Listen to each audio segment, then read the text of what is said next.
इसलिए महाप्रभु चैतन्य वो कृष्ण भाव का, राधा भाव का अनुभव भी करने आए हैं और कृष्ण नाम का प्रचार भी करने आए हैं। और आज से 500 साल पहले बंगाल प्रांत में और भारत के कई प्रांतों में अगर कोई सदगृहस्थ ज्ञान देता था तो कोई नहीं सुनता था। बोले ये क्या हमको ज्ञान देंगे, ये खुद संसार में पड़े हैं लोग बाग। क्योंकि उस समय भी 500 साल पहले थोड़े तो ज्ञानी लोग होते ही थे, और उनको कोई समझाता था तो लोग बाग सामने वाले प्रश्न कर देते थे, तुम तो खुद ब्याह करे बैठे हो, तुम्हारे खुद के बाल बच्चे हैं, तुम्हारा खुद का पूरा परिवार है, तुम हमको क्या ज्ञान दोगे।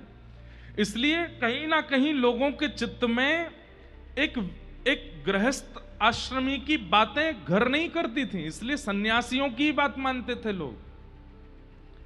तब महाप्रभु जी ने विचार किया कि अगर मेरे सन्यास ग्रहण करने से मेरी वार्ता लोगों के चित्त में विश्वास के रूप में बैठेगी तो मुझे सन्यास लेना चाहिए। और तीसरी बात, सन्यास क्यों ग्रहण किया। जिस प्रकार गृहस्थ आश्रमी एक कन्या का वरण करके जीवन भर के लिए उसका हो जाता है, ऐसी एक सन्यासी सबका त्याग करके हमेशा के लिए ठाकुर जी का हो जाता है। एक प्रकार से सन्यास क्या है, विवाह है ठाकुर जी के साथ। अब ये केवल ठाकुर जी का है, इसको संसार से अब कोई काम नहीं है। इसका जीवन, इसका भोजन, इसका रहन सहन, उठना सोना जागना सब कुछ किसके लिए है, जीव कल्याण और भगवत प्राप्ति। तो सन्यास एक प्रकार की मोहर है कि ये ठाकुर जी का हो गया। इसलिए उस काल में सन्यास लिए बगैर ज्ञान प्रस्तुत करना बड़ा मुश्किल था। इसलिए महाप्रभु जी ने सन्यास का मार्ग चुना। लेकिन विधिवत मां से आज्ञा ली, पिता से पत्नी से आज्ञा ली, और आज्ञा लेने के पश्चात केशव भारती जी के पास आप गए और वहां जाकर के सन्यास ग्रहण किया। आपका नाम निमाई था, आपका नाम गौर हरि था, लेकिन आज सन्यास होते ही आपका नाम रखा गया श्री कृष्ण चैतन्य। आपका नाम बोलो कृष्ण चैतन्य महाप्रभु की जय। अब मैं तो इतना विस्तार से पढ़ पढ़ के आया हूं कि उन भावों को अगर सुनाने लग जाऊं तो आप लोगों के नेत्रों से अश्रु नहीं रुके। कहते हैं कि महाप्रभु जी को भद्र करने के लिए जो नाई आया था उसको बुलाया गया, उसको पता नहीं था कि किसको भद्र करना है। महाप्रभु जी सबके प्रिय थे। जैसे वो एक बहुत अच्छा गीत चलता है ना वृंदावन में, वृंदावन का कृष्ण कन्हैया सबकी आंखों का तारा, वृंदावन का कृष्ण कन्हैया सबकी आंखों। इसके आगे वाली लाइन अच्छी नहीं है, वो नहीं गाना है। वो कहते हैं मन ही मन क्यों जले राधिका, है ऐसे ही है क्या है, यही है, अब पता नहीं क्यों मेरे को बस उतना याद आया। तो ऐसे ही चैतन्य गौर हरि बड़े प्रिय थे सबके, क्योंकि उनको देखते ही प्रेम प्रकट होता था, उनको देखते ही भाव प्रकट होते थे। जब नाई बुलाया गया तो उसने आकर के देखा किनको भद्र करना है। ध्यान अवस्था में बैठे हैं, शांत भाव से बैठे हैं श्री चैतन्य महाप्रभु। देख करके उसके हाथ कांपने लगे, बोले मैं वध ना कर लूं अपना। इतने ऐसे सुनहरे केश इनके, मैंने कल बताया ना कथा में, इतने सुंदर थे महाप्रभु जी की उनके रूप लावण्य को देख करके आकर्षित होते थे लोग। भैया अब देखो जगह है ना, है जो खड़े हैं वो खड़े ही रहो, आगे वाले ने सुनन दो, बैठ जाओ, हाँ वहीं बैठ खड़े खड़े सुन लो। ये बालक हैं, ये बेचारे खड़े होकर ही पूरी कथा सुनते हैं। इनको हम रोज देखते हैं, पूरी कथा 3 घंटे 4 घंटे खड़े ही होकर सुनते हैं। आप लोग भी अब जो लेट आए हो खड़े होकर सुनो, और अब जो आ रहे हैं उनसे कह लो भैया यूट्यूब पे सुन लो जाओ। अब बस विक्षेप नहीं करना, कथा में हमको बहुत भाव याद आते हैं तो हम सुना देंगे।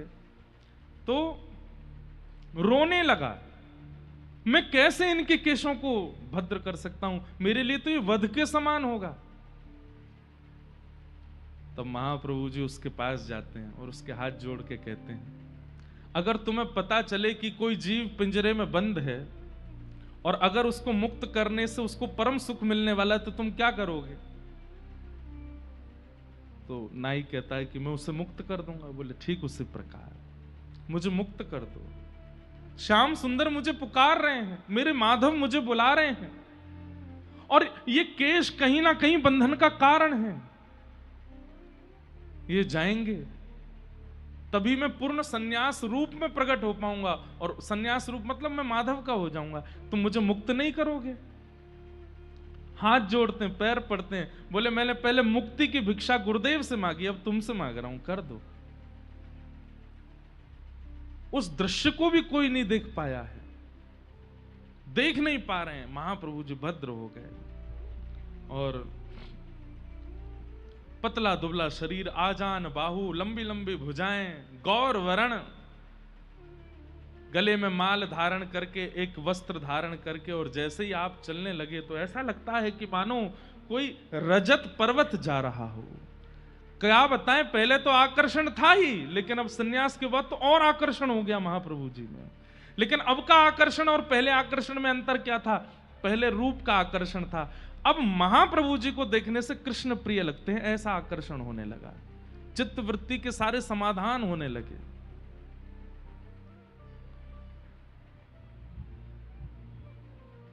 बहुत लीलाएं हुई, तभी आपके अभिन्न बड़े भ्राता स्वरूप श्री बलराम जी के अवतार श्री नित्यानंद महाप्रभु पधारे। मैं फिर कह दूं, कथाएं बहुत विस्तृत हैं, मैं केवल स्पर्श मात्र कर रहा हूं। नित्यानंद महाप्रभु आए, और श्री नित्यानंद महाप्रभु जब आए, महाप्रभु जी का उनके साथ में भेंट हुई, आनंदित हो गए। एक तो कन्हैया है, दूसरे बलराम जी हैं। तो पहली दृष्टि में तो प्रणाम किया, दूसरी दृष्टि में महाप्रभु जी आप बोले भैया आ गए आप यहां भी? बोले कि लाला तू जहां जहां जाएगा वहां तो मैं आऊंगा ही। चैतन्य महाप्रभु उपदेश दे रहे हैं, बहुत ध्यान से सुनना। बोले लाला अब कहा करनो ये बता।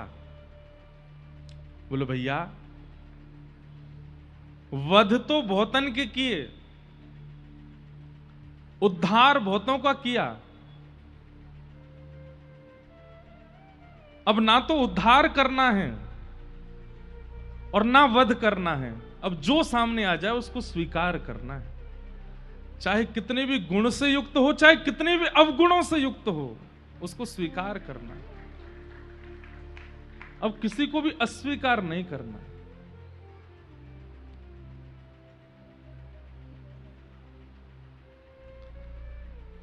चैतन्य महाप्रभु बोले नित्यानंद जी एक पीड़ा है मन में। बोले क्या? हम लोग श्रीवास के घर पर कीर्तन करते हैं, सब लोगों को बुलाते हैं, 2-4 दिन तो सब लोग आए, लेकिन अब धीरे धीरे लोग बाग आते नहीं हैं। हम गिने चुने लोग ही कीर्तन करते हैं, यहां लोगों की संख्या नहीं आती कीर्तन में। लोगों को जाकर के बोलो तो वे कहते नाम कहने से क्या होगा, नाम गाने से क्या होगा, नाम गाने से कुछ भला होगा हमारा। अब उन्हें ज्ञान देने के लिए प्रवचन करते हैं तो उनके अंदर वो धैर्यता नहीं है कि वो प्रवचन समझें। नित्यानंद महाप्रभु बोले तो फिर क्या करना है, आप आज्ञा करो। बोले अब जाना है, घर घर जाके उनके द्वार पर खड़े होकर के भिक्षा मांगनी है। द्वार पर जाकर के कहना भिक्षाम देहि, भिक्षा दीजिए। और प्राचीन भारत में यह नियम रहा था कि द्वार पर अगर कोई मांगने आ जाए तो उसको खाली हाथ जाने नहीं देते थे, देते ही थे। बोले भिक्षा की भावना से जाना है, और जब भिक्षा लेकर के आवे तो भिक्षा में हरि नाम मांगना है, भिक्षा में केवल प्रभु का नाम मांगना है। और अगर कोई तब भी नाम ना देवे तो उसके सामने हाथ जोड़ करके उसके पैर पूछ करके कहना है तुम्हारे जीवन में जितने पाप हैं वो सब हमारे ऊपर आ जाएं, उनको हम भोग लेंगे, तुम बिल्कुल मुक्त हो जाओ। बस एक काम कर दो, एक बार हरि बोल बोल दो, बस एक बार हरि बोल बोलो और कुछ नहीं करना। नित्यानंद महाप्रभु बोले मैं अकेला जाऊंगा, कोई एक सेवक दे दो आप। तो बोले हैं सब लोग बैठे हैं, इनमें से किसी को चुन लो। सारे बैठे थे आसपास, तभी दूर बैठे थे हरिदास ठाकुर, नाम जप कर रहे थे। नित्यानंद महाप्रभु बोले इनको दे दो हमको, इनको लेके जाएंगे। हरिदास ठाकुर जी को लेकर के और श्री नित्यानंद महाप्रभु निकल पड़े हैं। द्वारे द्वारे जाते हैं और द्वार पर जाकर के कहते हैं कुछ नहीं चाहिए, भिक्षा दे दीजिए। अंदर से भिक्षा देने वाले दाल चावल आटा लेकर के आते हैं। बोले ये सब नहीं चाहिए। तो क्या चाहिए? बोले कितने सदस्य हो घर में? बोले 5 सदस्य हैं। बोले 5 आ जाओ।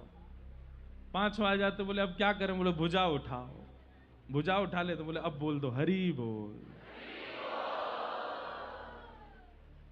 बस जैसे ही भिक्षा मिल जाती है तो कहते हैं अब ये तो हमारी मांगने वाली भिक्षा दी आपने एक बार, अगर खुद की देने की इच्छा हो तो कितना दोगे? तो कोई 10-15 बार गा देता तो नित्यानंद महाप्रभु रोने लग जाते, उसको हृदय से लगाते। बोले बस भैया और कुछ नहीं चाहिए, हम जा रहे हैं। अगले द्वार पे ऐसे नाम का प्रचार किया श्री नित्यानंद महाप्रभु ने। द्वार द्वार जाते,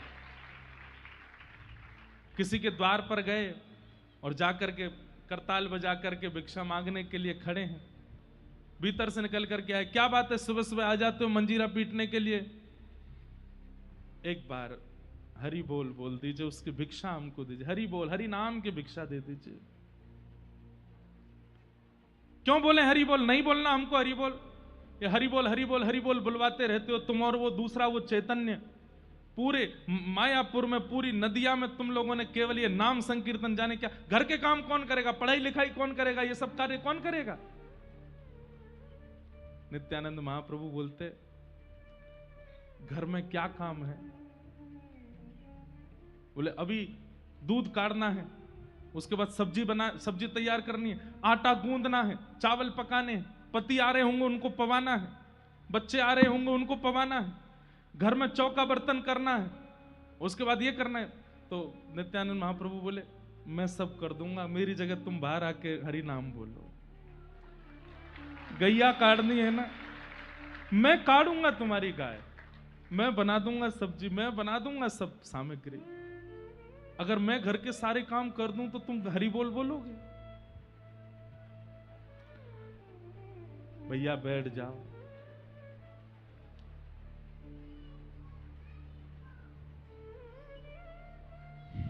हरि बोलो, हरि हरि बोलो, पीछे वाले हरि हरि बोलो। बस अब खड़े हो, लटके हो, गिर रहे हो, कुछ भी है भैया कथा सुन लो, खड़े खड़े सुनो, बैठ जाओ। नित्यानंद महाप्रभु कहते मैं करूंगा काम, तुम हरि बोल बोलो। ऐसा क्या है इस नाम में? घर के लोग पकड़ लेते हैं, ऐसा क्या है इस नाम में? तुम हमारे यहाँ के चौका बर्तन करने को तैयार हो, सब्जी आदि बनाने को तैयार हो, सब कुछ करने को तैयार हो। अरे ये हरि नाम कोई हमारा पेट थोड़ी भर देगा, ये हरि आकर के भोजन थोड़ी करा जाएंगे, ये हरि नाम से ये सब थोड़ी हो जाएगा। ये क्या प्रचार कर रहे हो तुम लोग? रोटी रोटी रोटी रोटी कहने से कोई पेट भरता है? सब्जी सब्जी कहने से कोई सब्जी आ जाती है?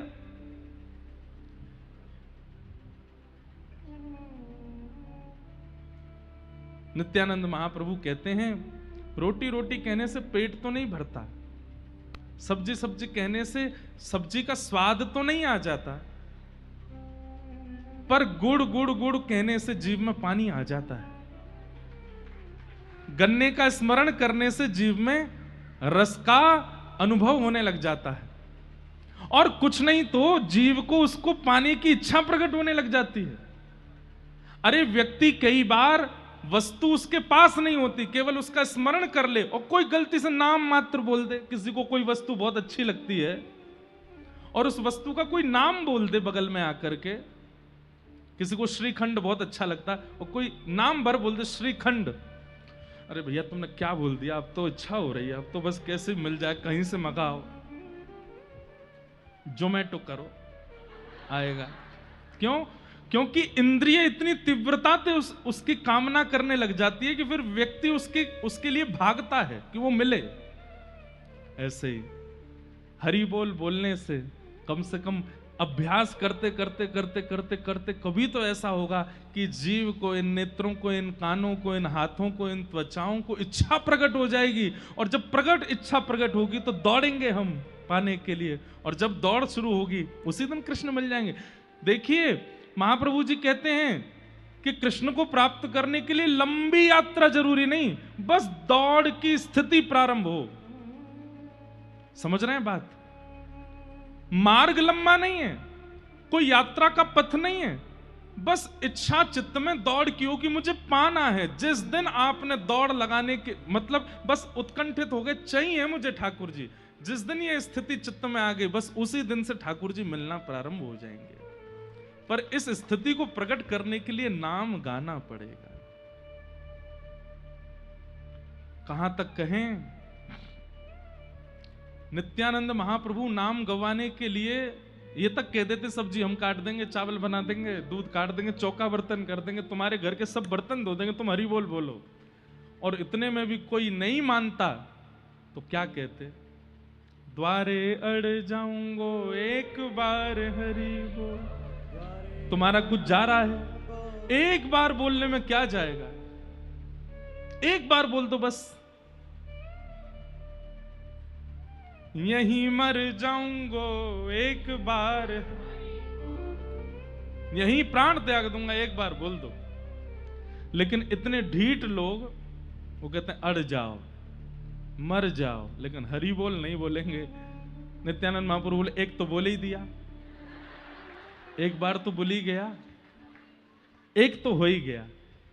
अब ये गलती से हुआ, एक बार भाव से कह दो ना, तुम फिर बाद में हम दिखेंगे भी नहीं, भग जाएंगे यहां से। एक बार बोल दो। कोई व्यक्ति कह देता हरि बोल, आहा, तुरंत नित्यानंद महाप्रभु रुदन करने लगते। हरिदास ठाकुर जी से कहते प्रणाम करो, हरि बोल बोल रहा है। बोले एक बार आपने हमारी आज्ञा से बोला, अब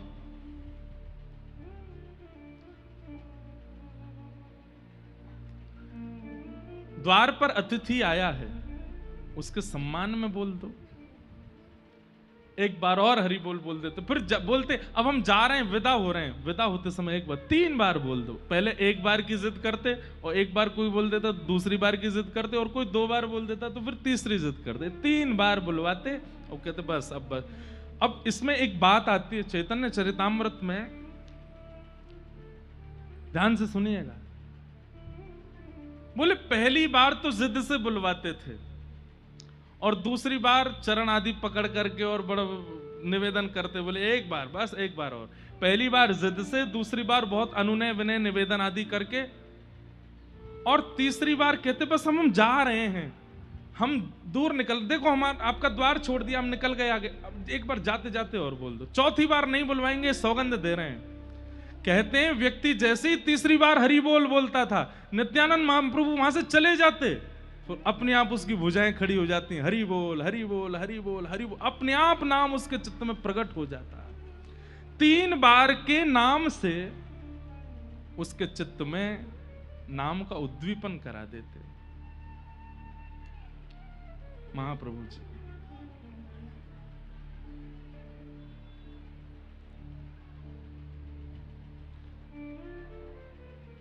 और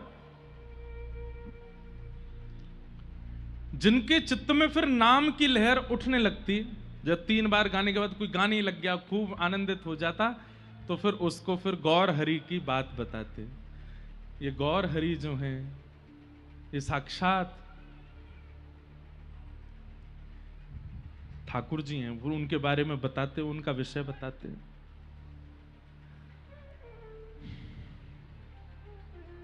इस प्रकार महाप्रभु जी सब जगह कीर्तन करते, और कीर्तन करते हुए आनंदित होते। एक जगाई मधाई नाम के 2 महाक्रूर थे। एक का नाम था जगन्नाथ दास, दूसरे का नाम था माधव दास। ब्राह्मण कुल में जन्मे थे, लेकिन एक मुगल बादशाह के यहां काम करते करते इन दोनों अपने स्थिति से इतने भ्रष्ट हो गए, इन्होंने अपना नाम भी बदल लिया। जगन्नाथ दास और माधव दास दोनों बन गए जगाई और मधाई। इतने क्रूर थे कि गौ मांस भी खाते थे।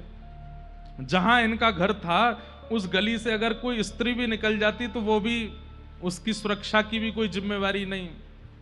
कोई संत महापुरुष चले जाते तो उनको भी ये लोग लूट लेते। मतलब लूट भी करना, स्त्रियों के साथ में अभद्रता भी करनी, गौमांस भी खाना, मद्यपान करके पूरे दिन पड़े रहना, गलत कार्य करना, ये सब करते थे। एक दिन नित्यानंद महाप्रभु सबके यहां से हरि बोल बुलवाते बुलवाते बुलवाते उस रास्ते पे जा रहे थे जहां जगाई मधाई रहते थे।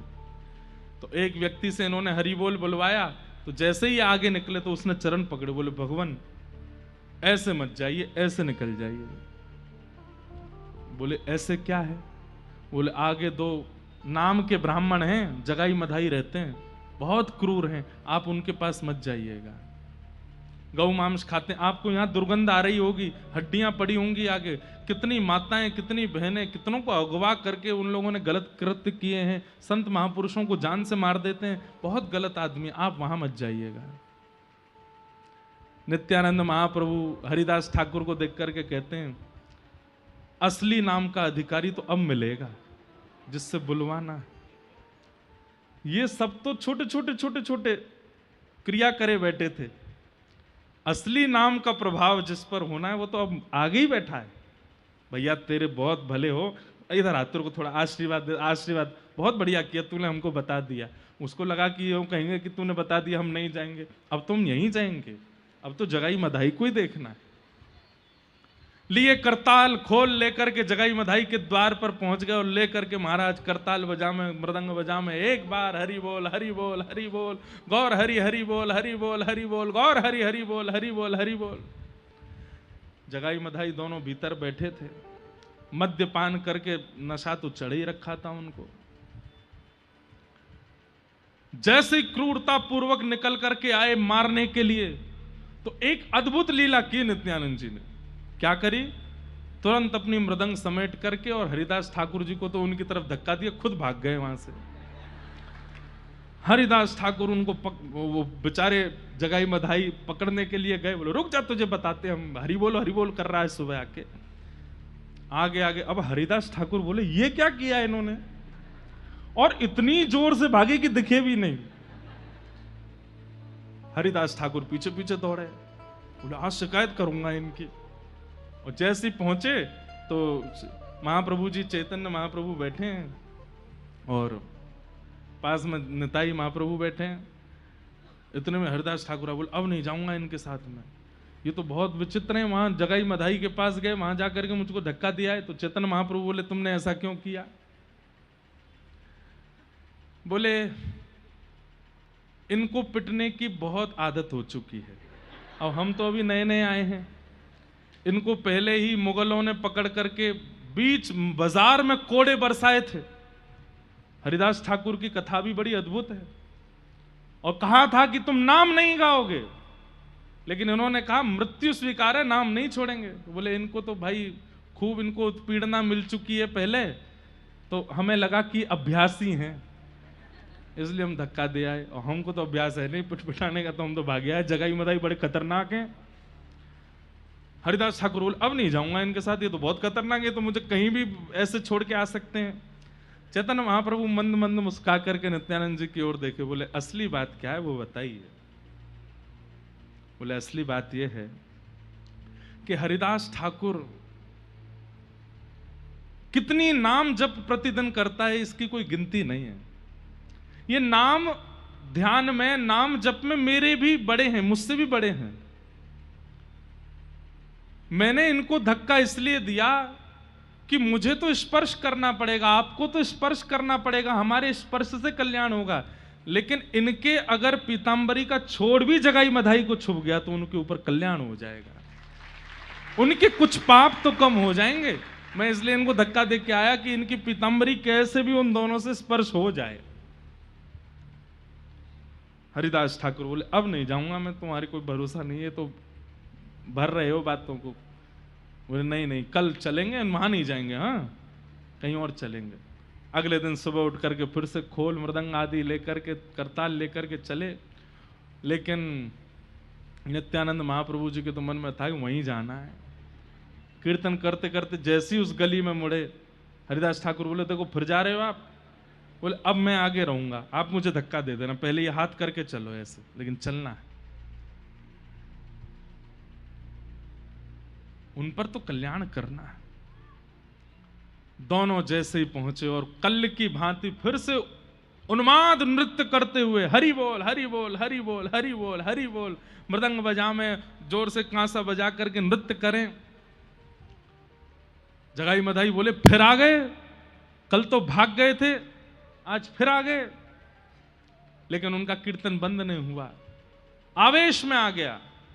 और यहां जगाई जिस पात्र में मदिरा पान कर रहा था उसी पात्र को लेकर के उठा करके मारा और श्री नित्यानंद महाप्रभु के माथे पर जाकर के वो पात्र पड़ा, रक्त की धार बहने लगी। रक्त देखते ही वहां से हरिदास ठाकुर चिल्लाए हैं, हे महाप्रभु रक्षा करो, हे महाप्रभु रक्षा करो।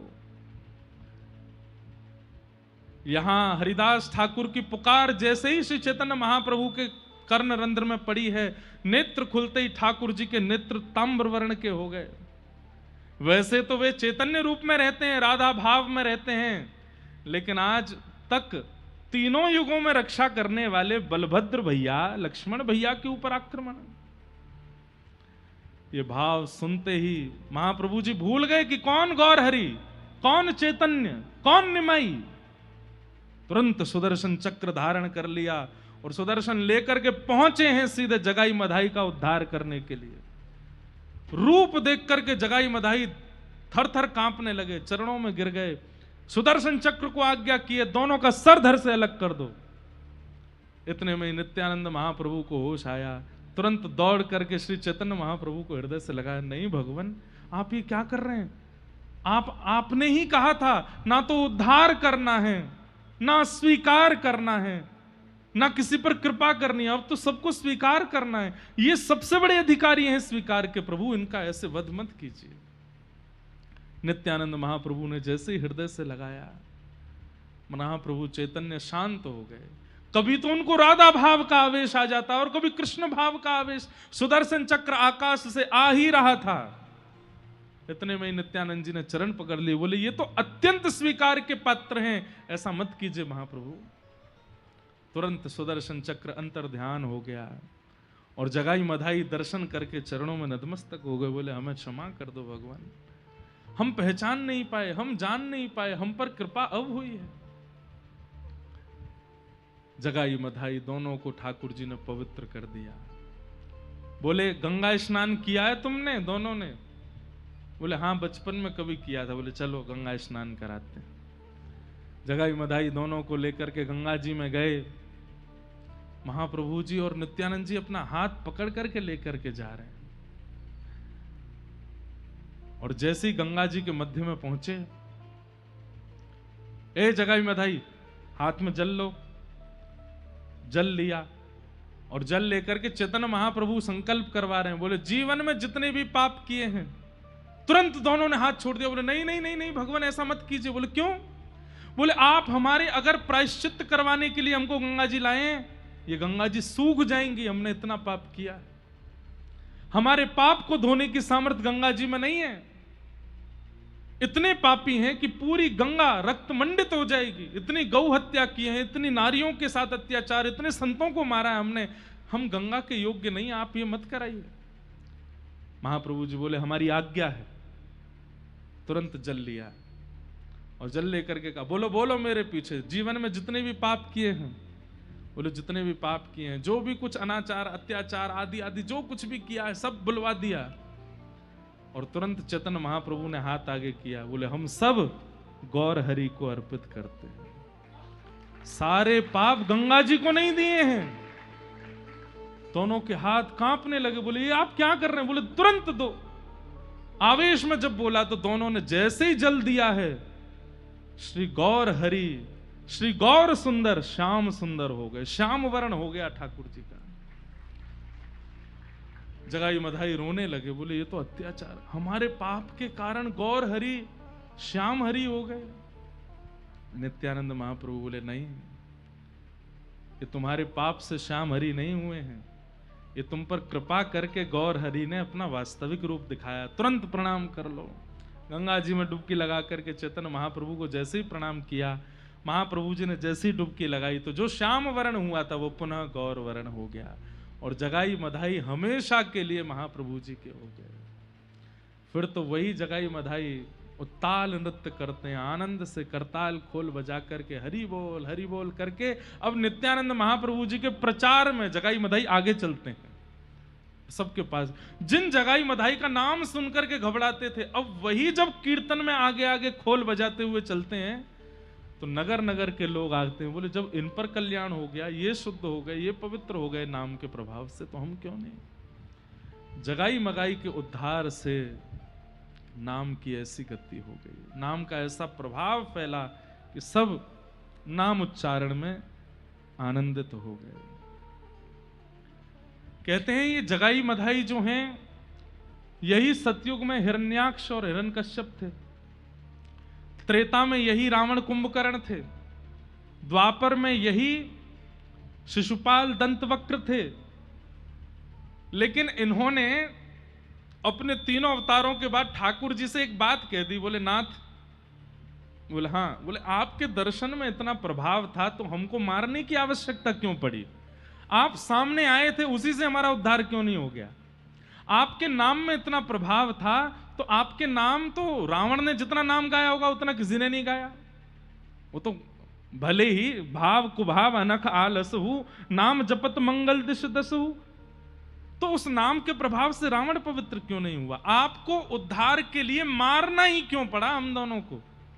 तो ठाकुर जी ने कहा दो कारण। पहला कारण, तुम दोनों शापित थे और शाप की पूर्ति के लिए तुम्हारा उद्धार वध से ही होना था। और दूसरा कारण, नाम प्रभाव सतयुग में आवश्यक नहीं है, नाम का प्रभाव त्रेता में और द्वापर में आवश्यक नहीं है। सतयुग में यज्ञ का प्रभाव है, त्रेता में, सतयुग में तप का प्रभाव है, त्रेता में यज्ञ का प्रभाव है, द्वापर में सेवा का प्रभाव है, ठाकुर जी की मंदिर की सेवा। नाम का प्रभाव जिस युग में है उसमें दिखाएंगे नाम का प्रभाव, तो उसमें बिना सुदर्शन के, बिना गदा के, बिना तीर कमान के नाम से तुम्हारा उद्धार करेंगे। तो वही श्री राघवेंद्र सरकार, वही श्री कृष्ण जब चैतन्य बन करके आए हैं और वही तीनों राक्षस जब जगाई मधाई बन करके आए तो उठाया तो सुदर्शन, लेकिन तभी नित्यानंद महाप्रभु ने जब कंठ से लगाया और कहा कि आपने कहा था स्वीकार करना है, तो कान में धीरे से कह भी दिया, अरे हिरण्यकश्यप हिरण्याक्ष हैं, शिशुपाल दंतवक्र हैं, ये पहले ही पूछे बैठे हैं कि नाम का प्रभाव क्या है, नाम से उद्धार करो, दर्शन से उद्धार करो। सुदर्शन से उद्धार कर दिया तो हंसेंगे दोनों, बोले कि यहां भी आपको सुदर्शन उठाना ही पड़ा। इसलिए ठाकुर जी तुरंत सुदर्शन चक्र को अंतर ध्यान करते हैं और तुरंत अपने नाम का जब उद्घोष करते हैं तो जगाई मधाई का नाम से उद्धार हो जाता है। ऐसे नित्यानंद महाप्रभु और श्री चैतन्य महाप्रभु नाम का प्रचार कर रहे हैं, जगह जगह जाते ही सब पर ऐसे भाव प्रकट करते हैं। जगाई मधाई का उद्धार किया, उद्धार करने के बाद महाप्रभु जी अब सोच रहे हैं कि सन्यास तो हो गया, लेकिन अब मेरी वृंदावन जाने की इच्छा है, मैं वृंदावन के बगैर रह नहीं पाता हूं, मुझे वृंदावन की बहुत स्मृति होती है। बंधुओं, जितना लंबा विरह, जितना प्रगाढ़ विरह ठाकुर जी को वृंदावन का हुआ, उतना प्रगाढ़ विरह आपको नहीं हो सकता। कई बालक आते हैं, कई लोग आते हैं, हमें वृंदावन की बहुत याद आती, लेकिन हमारे परिवारी जन, हमारे कार्य ऐसे हैं कि हम जा नहीं पाते। उस समय ठाकुर जी का चिंतन किया करो, ठाकुर जी से बड़ा विरह नहीं होगा आपका। द्वारिका लीला में कहते हैं कि ठाकुर जी उस दिशा में नहीं चलते, उस दिशा में मुख करके नहीं बैठते जिस दिशा में वृंदावन है। क्यों? रोक नहीं पाऊंगा मैं खुद को। विश्वकर्मा जब द्वारिका नगरी का निर्माण कर रहे थे तो ठाकुर जी बोले सब कुछ बनाना, पर ऐसी कोई स्थिति मत बनाना जहां रुक करके थोड़ी देर खड़े होकर के कोई क्रिया करनी पड़ती हो और उस दिशा में वृंदावन हो। क्योंकि अगर 2 क्षण भी मैं उस दिशा में रुका तो रोक नहीं पाऊंगा स्वयं को। ठाकुर जी जितना विरह किसी को नहीं हुआ होगा। और वही जब कृष्ण चैतन्य बनकर के आए हैं, इतनी अवस्था हो गई, अभी लगभग 25-30 वर्ष की आयु के आसपास महाप्रभु जी होने वाले हैं, लेकिन अभी तक वृंदावन नहीं गए। नित्य याद करते हैं वृंदावन को। तभी आप आज्ञा करते हैं अपने अनुचरों को कि अब मुझे वृंदावन जाना है, अब मैं यहां नहीं रहूंगा। तो बोले आप तो जा सकते हैं जहां चाहें। बोले नहीं, मां से आज्ञा लेनी है। अद्वैताचार्य जी बोले अब आप सन्यासी हो गए हो, मां को आज्ञा लेने की क्या आवश्यकता है, आज्ञा करके चले जाओ, आपको कोई रोकेगा तो है नहीं। बोले नहीं, मैं मां की आज्ञा से ही करूंगा।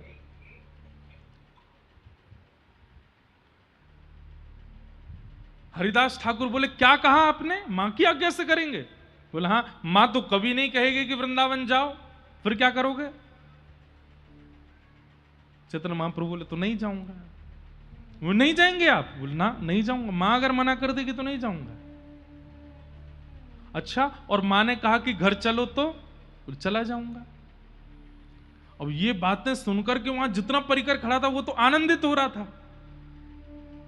अंत में दृढ़ता पूर्वक हरिदास ठाकुर पूछे ही लिए और मां ने कह दिया सन्यास त्याग दो, पुनः गृहस्थाश्रम में आ जाओ। तो सन्यास त्याग दूंगा, फिर से गृहस्थ आ जाऊंगा। क्योंकि चैतन्य महाप्रभु जानते हैं कि मां नहीं बोलेगी। हरिदास ठाकुर तो नाचने लगे, जितने अनुचर थे सब नृत्य करने लगे। बोले अब हमारे पुनः गौर निताई आएंगे, अब हमारे फिर से गौरांग आएंगे, फिर से उनके केश, फिर से पीतांबरी पहनेंगे। अरे माँ तो तैयार बैठी है कहने के लिए। तुरंत गए, सच्ची माता को जाकर के कहा। बोले अरे एक खुशखबरी है माँ। बोले क्या?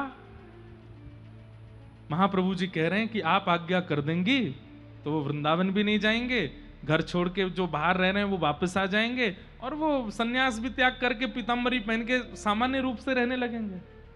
अब तो हमारे अच्छे दिन आ गए, अब आप चलिए ना। मां गई, जैसे सामने गई हैं, चैतन्य महाप्रभु के नेत्र सजल हो गए, चरणों में प्रणाम किया। मां मुझे आज्ञा चाहिए। बोले क्या आज्ञा चाहिए? बोले मैं वृंदावन जाऊं। हरिदास ठाकुर बोले मां जल्दी जल्दी बोल दो। बोले 3 आज्ञा हैं, पहला सन्यास का त्याग कर दो, दूसरा घर वापस आ जाओ, और तीसरा अब पीतांबरी आदि पहन करके बिल्कुल जैसे पहले रहते थे वैसे रहने लगो। तीनों आज्ञाएं कर दो। सच्ची माता बोली नहीं, मेरे बड़े पुत्र विश्वरूप जब घर छोड़ करके गए थे और सन्यास लिया था, तब पिता की मृत्यु जब हुई जगन्नाथ मिश्र जी की, तो वो मरते मरते कह गए थे कि हे मेरे प्राण प्रिय पुत्र विश्वरूप, तेरे वियोग में मैं प्राण त्याग रहा हूं, लेकिन मैं तुझे जाते जाते भी ये कहना चाहता हूं, तू एक बार ठाकुर जी का हो गया है सन्यास लेकर के, अब वापस घर लौट के आना नहीं, ताकि मैं जिस लोक में जाऊं वहां भी धन धन्यता का अनुभव करूं कि मेरा पुत्र सन्यास मार्ग पर गया लेकिन लौट करके विरक्ति फिर वापस आया नहीं। तो जो इनके पिता की इच्छा थी वो मैं कैसे तोड़ सकती हूं? मैं कैसे कह सकती हूं कि तुम वापस आ जाओ? महाप्रभु जी तो जानते ही थे कि मां नहीं बोलेगी। चरणों में कहा मां अब मुझे आज्ञा दे दो ना, मैं वृंदावन जाऊं। मां ने कहा देखो तुम्हें रोक तो नहीं सकती मैं, तुम तो सन्यास ले चुके हो, पर मेरा तो सन्यास नहीं हुआ ना। तुम जब निकलते हो तुम्हारे सिर पर केश नहीं होते, तुम्हारे अंग पर वस्त्र नहीं होते, तुम्हारे हाथ में दंड होता है, सब तुमको सन्यासी समझते हैं, पर मेरे चित्त में तो पहली भावना पुत्र की ही आती है। सन्यास तुमने लिया है, मैंने नहीं। इसलिए एक बात तो कह सकती हूं, क्या? वृंदावन बहुत दूर है, वृंदावन यहां से बहुत दूर है। कभी अगर इच्छा भी हुई और मैं अगर मरणासन अवस्था में भी हुई और तुम्हें यदि पत्र भी भेजा गया तो वो पत्र पहुंचने में इतना समय लगेगा, तब तक तो शायद मैं बचूं भी ना। इसलिए हमारे इस बंगाल प्रांत के समीप में वृंदावन है जगन्नाथपुरी, तुम वहां चले जाओ। जगन्नाथपुरी से कभी तुम्हारा मन करेगा गंगा में स्नान करने का। मुझे पता है तुम्हें मुझसे प्रेम नहीं है, एक माँ की जो भाषा होती है वही सच्ची माता बोल रही है। मुझे पता है तुम्हें मुझसे प्रेम नहीं है, पर तुम्हें गंगा से बहुत प्रेम है, तुम्हें मायापुर से बहुत प्रेम है। तो कभी गंगा की याद आई, मायापुर की याद आई और तुम कहीं आ गए, स्नान करने लगे, तभी हल्ला होगा, मेरे कान में आवाज जाएगी कि मेरा निमाई आया है, मेरा गौर आया है, तो मैं दूर से आके देख तो लूंगी। एक रात का सफर करके कभी मन होगा तो जगन्नाथपुरी आकर के दूर से देख तो लूंगी। इसलिए बेटा मेरी आज्ञा है कि तू जा, पर वृंदावन ना जा, बहुत दूर है। मुझे ये तो रहेगा कि मेरा निमाई आसपास है, तू जगन्नाथपुरी चला जा। कितना रोका गया श्री चैतन्य महाप्रभु को वृंदावन के लिए, आपने नेत्रबंद किए और मां की आज्ञा को अध्यादेश मान लिया, तुरंत चरणों में दंडवत प्रणाम किया। ये भी नहीं कि कोई संवेदना या कोई एक दो बातें और कह दी हूं, किंतु परंतु वृंदावन जाने दो, बचपन से कह रहा हूं, नहीं, तुरंत दंडवत प्रणाम किया और प्रणाम करके मां की ओर एक बार निहार करके दंड हाथ में लेकर के निकल पड़े तुरंत। इतनी द्रुत गति से चलते थे चैतन्य महाप्रभु कि वे चलते थे, बाकी सब दौड़ते थे। निकल पड़े जिस दिशा में है जगन्नाथपुरी। असंख्य भीड़ पूरी मायापुरी की नदिया की चल रही है साथ में। महाप्रभु जी बोले मेरी आप सबसे हाथ जोड़ के दंडवत करके प्रार्थना है, सब वापस लौट जाओ। ये कुछ लोग ही बस मेरे साथ आगे की यात्रा पर जाएंगे, मेरी आप सबसे प्रार्थना है, सब लौट जाओ। और सबको लौटा दिया। बीच में कई पड़ाव हुए, कई लोगों पर उद्धार करते हुए, कल्याण करते हुए महाप्रभु जी नीलाचल जा रहे हैं, जगन्नाथपुरी जा रहे हैं। जगन्नाथपुरी पहुंचे और जैसे ही उस स्थान पर पहुंचे जहां से नील चक्र दिखना शुरू हो जाता है, साल्वे कह रहे हैं अरे नीलाचल पर्वत के मतवाले हाथी जगन्नाथ, जिस प्रकार एक हाथी कमल के वन को देख करके उसके सारे कमलों को ऐसे निचोड़ करके अपने पैरों से रौंद देता है, मेरे हृदय रूपी इस कीचड़ में कई सारी संसार के माया रूपी कमल प्रकट हो गए हैं, कृपा करके आइए ना, उनको भी रौंद दीजिए। अरे आप अगर ये कह रहे हैं कि आप कृपा करना नहीं जानते, तो गजराज चिंता कला थाई घोर जले न। एक घोर जल में गज के पैर को ग्राह ने पकड़ लिया था और चक्र पेशी नक्र नासी उद्धारीला यवन, आप तुरंत चक्र लेकर के आए और उसका उद्धार किया। इसलिए बहाना नहीं चलेगा, आपको मेरा उद्धार करना पड़ेगा। श्री चैतन्य महाप्रभु भावावेश में नृत्य करने लगे और नृत्य करते करते करते करते करते जय जगन्नाथ जय जगन्नाथ जय जगन्नाथ कहते कहते मूर्छित होकर के गिर पड़े। सब अनुचरों ने उनको गोद में लिया, हरिनाम संकीर्तन करने लगे। थोड़ी देर में जब वह ध्यान नष्ट हुआ, आप तुरंत उठे और इतनी द्रुत गति से दौड़े महाप्रभु जी की ओर। पीछे अनुचर सब दौड़ रहे हैं। थोड़ी देर में महाप्रभु जी दिख नहीं रहे, इतनी द्रुत गति से दौड़े हैं जगन्नाथपुरी की ओर।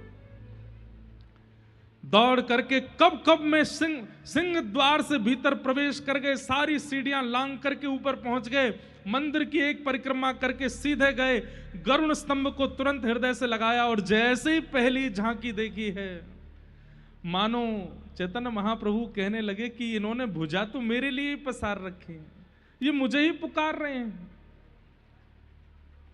राधा भाव चित्त में प्रकट हो गया, गोपियों का विरह भाव चित्त में प्रकट हो गया। मिल गए हमारे श्याम सुंदर, जो खो गए थे रास बिहारी करते करते कहीं अंतर ध्यान हो गए थे, मिल गए सामने। पुजारी रोकने को खड़े हैं, अनुचर कितने सारे रोकने को खड़े हैं, सिपाही रोकने को खड़े हैं, पर सबको लांघते हुए महाप्रभु जी भीतर गर्भगृह में प्रवेश कर गए और महाप्रभु जगन्नाथ जी का जाकर के गाढ़ आलिंगन कर लिया। बोलो जगन्नाथ महाप्रभु। जैसे ही आलिंगन करने के लिए गए, खूब पुजारी पंडा सब लगे हैं महाप्रभु जी को दूर खींचने में, लेकिन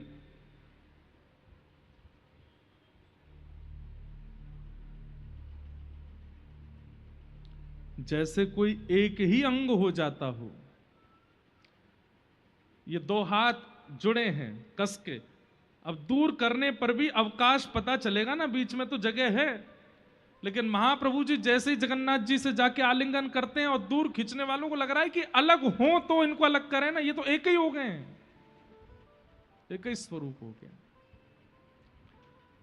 थोड़ी देर में महाप्रभु जी को मूर्छा आई, और जैसे मूर्छा आई अपने आप गिर पड़े। महाप्रभु जी पहुंचे,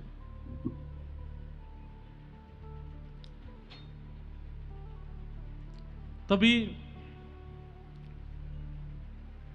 सब लोग तो उनको उठा करके बाहर ले जाना चाह रहे थे, लेकिन वहीं एक व्यक्ति खड़े थे, उन्होंने जोर से चिल्ला करके सबको सावधान किया। बोले अरे क्या कर रहे हो तुम? बोले इन्होंने आकर के स्पर्श कर लिया जगन्नाथ जी का, बाहर से दौड़ करके आए सीधे जगन्नाथ। बोले तुम देख नहीं रहे हो? अब भी मूर्छावस्था में भी उनके होठ फड़फड़ा रहे हैं, उनके हाथ पैर कांप रहे हैं। ये कोई रस सिद्ध महात्मा है, आप कैसे कर सकते हो ऐसा इनके साथ? और वही है सार्वभौम भट्टाचार्य। आपने तुरंत अपने अनुचरों से कहा कि इनको लेकर के हमारे घर ले चलो। महाप्रभु जी के रूप में आपको वह दृश्य दिख रहा था जिससे ये सिद्ध हो रहा था कि ये सामान्य नहीं है। तभी महाप्रभु जी के जितने भी अनुयायी थे वे सब पहुंचे, तो उनको पता चला कि वो तो वहां ले गए उनके शरीर को। सब लोग वहां पहुंचे, वहां जाकर के महाप्रभु जी को प्रणाम किया। महाप्रभु जी को जैसे तैसे होश आया। अब यहां महाप्रभु जी रहने लगे। अब हम जल्दी जल्दी महाप्रभु जी को वृंदावन पहुंचवाने का भाव रखेंगे। इसके बाद इतनी लीलाएं हैं, मैं तो आज थक गया कि महाप्रभु जी वृंदावन पहुंचेंगे कब। और 3 बार तो इसी बीच में प्रयास किए महाप्रभु जी ने, लेकिन हर बार नहीं जा पाते। सार्वभौम भट्टाचार्य जी आपके पूज्य पिताजी जगन्नाथ मिश्र जी के मित्र थे, सहपाठी थे। तो उस नाते से वो अपने आप को पितामह भाव से महाप्रभु जी को देख रहे थे। तो महाप्रभु जी में तो दैन्यता थी ही। कुछ समय व्यतीत होने के बाद महाप्रभु जी की ये समझाने लगे, बोले सन्यासियों को ऐसे रोना नहीं चाहिए, सन्यासियों को ऐसे उछल उछल के नाचना नहीं चाहिए, ये नृत्य करना, तेज स्वर में गायन करना, रुदन करना, ये विकार हैं, सन्यासियों पर शोभा नहीं देते हैं। सन्यासियों का असली धर्म क्या होता है ये मैं आपको सिखाऊंगा।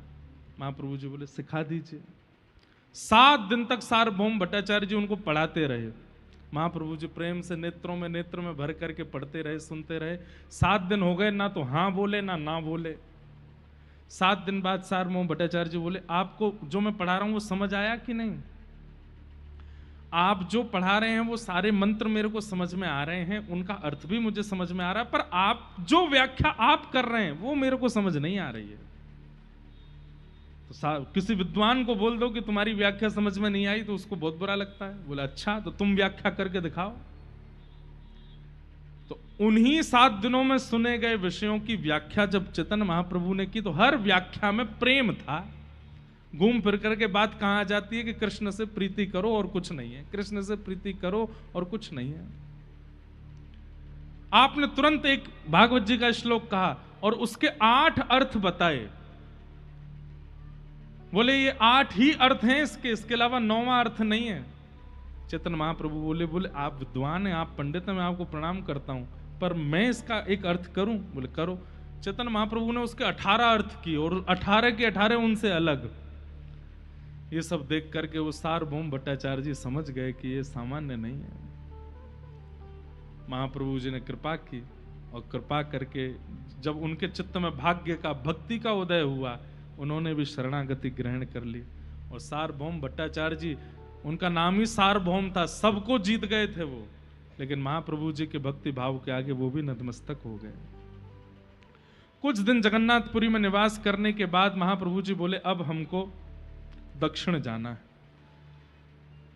क्योंकि भाव आवेश तो आते ही हैं लेकिन प्रचार भी तो करना है। केवल बंगाल उड़ीसा तक थोड़ी रहना है, हमको सब जगह जाकर के प्रचार करना है। आप जैसे ही जगन्नाथपुरी से निकले सारे अनुचर संग हो लिए, सबको हाथ जोड़ के कहा सब यहीं रुको, कोई नहीं जाएगा। केवल 1-2 लोगों को संग लेकर के महाप्रभु जी वहां से दक्षिण की यात्रा पर गए। मार्ग में कई लोगों पर कल्याण करते हुए, नाम प्रचार करते हुए, सब जीवों को प्रेम दान करते हुए, सबको ठाकुर जी के प्रेम में उन्मुक्त करते हुए महाप्रभु जी पहुंचे श्रीरंगम। और श्रीरंगम में पौढ़ानाथ शेष शैया पर पौड़े हैं ठाकुर जी। लेकिन महाप्रभु जी की एक बात, वह तो वो कृष्ण अंदर से कृष्ण है, हृदय श्री राधा रानी का है, लेकिन वो जब जब अपने किसी विग्रह स्वरूप को देखते हैं वो ये भूल जाते हैं कि ये तो भूले ही बैठे हैं कि मैं परमात्मा हूं, लेकिन जब भी अपने किसी विग्रह का दर्शन करते हैं उनके मन में किशोरी जी का भाव प्रकट हो जाता है और भुजा उठा करके खूब नृत्य करते हैं। आज जैसे ही आप श्रीरंगम पहुंचे, वहां पर पौढ़ानाथ श्रीमन नारायण भगवान पौड़े हैं शेष शैया पर। जैसे ही दर्शन किया, दर्शन खुलते ही आप उछल उछल करके वहीं नृत्य करने लगे, आनंद करने लगे। इतने आनंदित क्यों हो रहे हैं? बोले सब जगह मैंने इनको खड़ा देखा और खड़े देख करके मेरे मन में आया कि ये लेटते कब होंगे, इनके पैरों में पीड़ा नहीं होती होगी, ये बेचारे इतने खड़े खड़े सब जगह दर्शन देते हैं। आज मैं देख करके अत्यंत प्रसन्न हूं, चलो ये लेट तो गए, कम से कम आराम तो कर रहे हैं।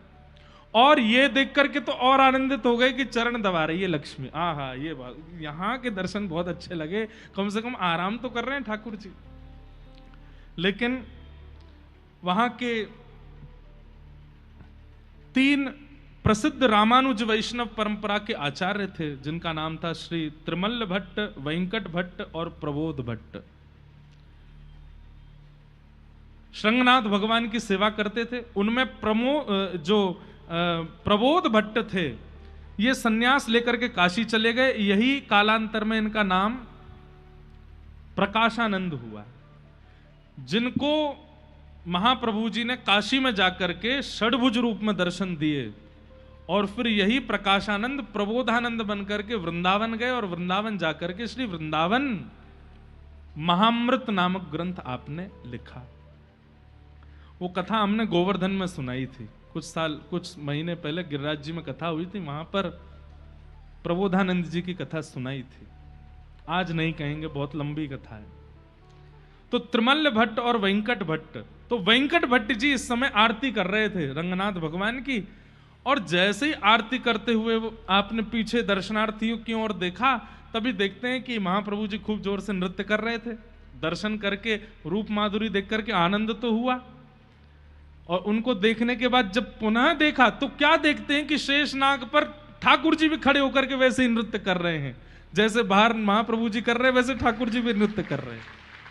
आपने भीतर देखा और भीतर ठाकुर जी को नृत्य करते देख पुनः बाहर देखा, तो पुनः बाहर देखते क्या देखा कि गौर हरि अंतर ध्यान, वो भीतर वाले ठाकुर जी बाहर नृत्य कर रहे हैं। बाहर पहुंच गए और फिर दोबारा भीतर देखा तो सब सामान्य होगा, फिर से पौड़ गए, बाहर चेतन महाप्रभु रह गए। ये एक क्षण का आवेश दर्शन आपको हुआ, आप समझ गए कि ये सामान्य नहीं है, ये कोई महापुरुष है। महाप्रभु जी एक खंभ से सिर लगा करके वहीं रुदन कर रहे हैं, बैठे हैं आनंद से। तभी मंदिर बंद करके श्री वेंकट भट्ट जी आए और बोले, हे महाप्रभु आप कहां से आए? तब बताया हम बंगाल से आए हैं, आदि आदि। बोले अच्छा, आप मेरे घर चलिए, हमारे यहाँ संत निवास है, वहीं रहिएगा और वहीं प्रसाद आदि ग्रहण कर लीजिएगा। बोले ठीक है। वेंकट भट्ट जी के साथ महाप्रभु चैतन्य महाप्रभु गए और आपके घर पर जाकर के आपने निवास किया, प्रसाद आदि पाया, खूब आनंदित हुए। थोड़ी देर सत्संग भी हुआ, सब लोगों ने सुना।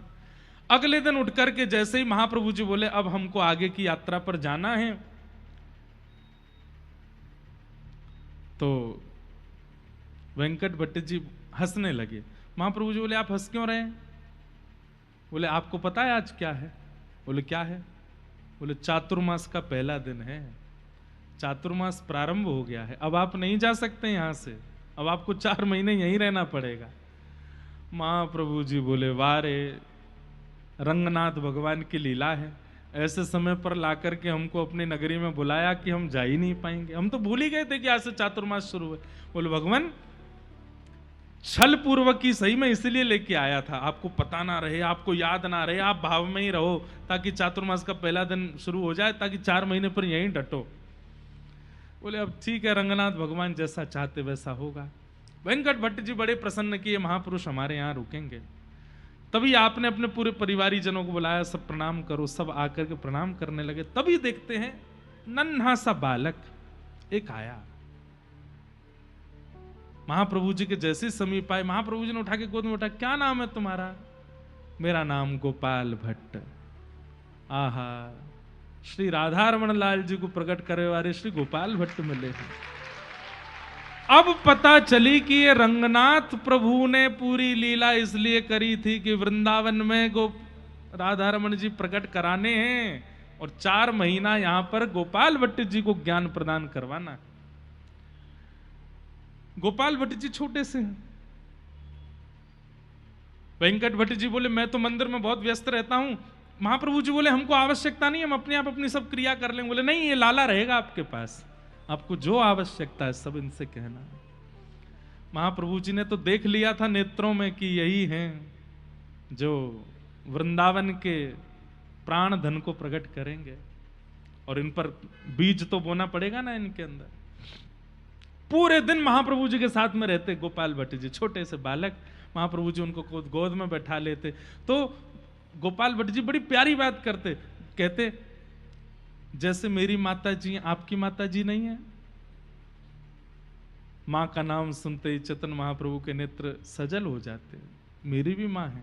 कहाँ है? बोले सच्ची मैया है। बोले वो कहाँ है? बोले नदिया में, मायापुर में। अच्छा, उनको आपकी याद नहीं आती? मेरी माँ तो मुझे छोड़ती ही नहीं है, आप कैसे रहते हो उनके बिना? ये सब बातें सुनकर के महाप्रभु जी इतने भाव विभोर हो गए। माँ की बहुत याद आने लगी, और माँ की याद आवे और गोपाल भट्ट जी को हृदय से लगावे। और सब अपने युवावस्था बालावस्था की सारी लीलाएं सुनाते हैं महाप्रभु जी गोपाल भट्ट जी को। देखिए जितने आचार्य चरण हुए सबने महाप्रभु जी की लीला को किसी अन्य से सुना, पर गोपाल भट्ट जी ने तो महाप्रभु जी की लीला को महाप्रभु जी से ही सुना। महाप्रभु जी बताते हैं हम जब छोटे थे ना, तुम्हारे जैसे केश थे हमारी मैया जाती, सुंदर सुंदर पुष्प तोड़ के लाती और हमारे केशों में लगा देती, सुंदर पीतांबरी पहनाती, पैरों में ऐसे आला लगाती, चंदन लगाती, सुंदर सुंदर आकृति बनाती, फिर हमें घुमाने ले जाती। सब भाव महाप्रभु जी सुनाते। और चैतन्य महाप्रभु की बाल लीला और बाल भावों को उन्हीं के मुख से सुनकर के गोपाल भट्ट जी इतना रोते। उन्हें अब यह अनुभव होने लगा कि मेरे जीवन आधार, मेरे केवल आधार तो यही है, मेरे सर्वस्व यही है। 4 महीने तक श्री गोपाल भट्ट जी पर कृपा की और महाप्रभु जी ने उन्हें सब संकेत कर दिए थे, अपनी कुछ वस्तु उनको प्रदान कर दी। कालांतर में वही श्री गोपाल भट्ट गोस्वामी जी जाकर के वृंदावन में श्री शालिग्राम भगवान की सेवा करते हैं।